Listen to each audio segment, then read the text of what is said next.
নাহমাদুহু ওয়া নাস্তাইনুহু ওয়া নুসাল্লি আলা রাসূলিল কারীম আম্মা বাদ।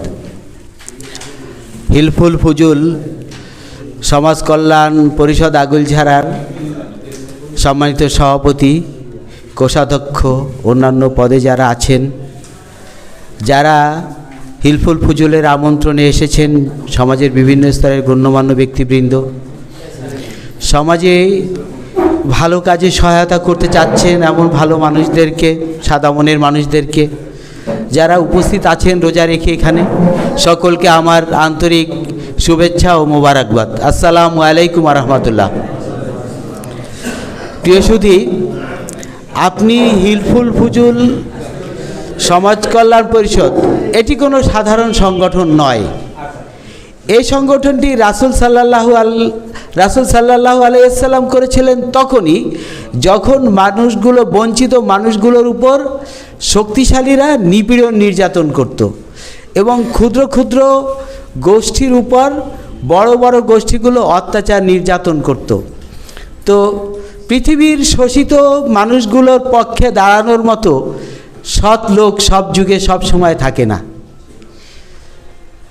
আর শাসক ও শোষিতরা সবসময় বঞ্চিত থাকে, শোষিতরা দুর্বল থাকে।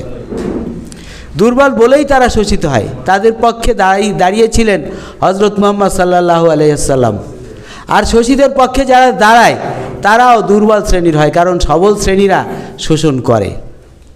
তো যারা একটু শক্তিশালী থাকে তারা যদি ইউনাইটেড হয়, যদি 10 জন দুর্বল লোক একত্রিত হয়, একজন শক্তিশালী লোক তাকে ঘায়েল করতে পারে না। তো আপনারা যারা আছেন, ছোট ছোট বালুকণা বিন্দু বিন্দু জল গড়ে তোলে মহাদেশ সাগর অতল, আপনারা যারা আছেন সবাই যদি সামান্যতম সমর্থন দেন, টাকা পয়সা দিতে নাই পারলেন, একটু সমর্থন দিলেন, বাবা রক্ত দেবে, আচ্ছা আসিস আমি এই রক্ত দিব, তোদের রোগী থাকলে বলিস, রক্ত তো এমনিই চলে যাবে। দিলেন না যুবকদের কথায় 1 ব্যাগ রক্ত। আপনার আত্মীয় রোগে ভোগে রক্ত পাচ্ছেন না, রক্ত কিনতে যাবেন, মাতাল নেশাখোরের রক্ত। আর হিলফুল ফুজুলের ভালো ছাত্ররা যারা নেশা করে না, কোনো কিছু করে না, যাদের রক্ত প্রিয়, একদম পিওর, এই রক্ত পাবেন।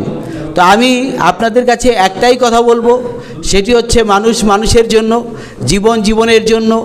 আসুন আমরা সবাই আমাদের সকলের সহযোগিতা সমর্থন এই হিলফুল ফুজুলের প্রতি করি, 2টা নিয়াইতে। এক হচ্ছে রাসূল সাল্লাল্লাহু আলাইহি সাল্লাম করেছেন সেজন্য, তাহলে আপনি সওয়াব পাবেন। 2 মানুষ মানুষের জন্য, জীবন জীবনের জন্য। আপনি যদি মানবতার কল্যাণে কিছু কাজ করলেন তাহলে আপনার জন্মটা সার্থক। এই পৃথিবীতে আসছেন, আবার চলে যাবেন, আপনার অর্থবিত্ত পৃথিবীতে থেকে যাবে, আপনি চলে যাবেন।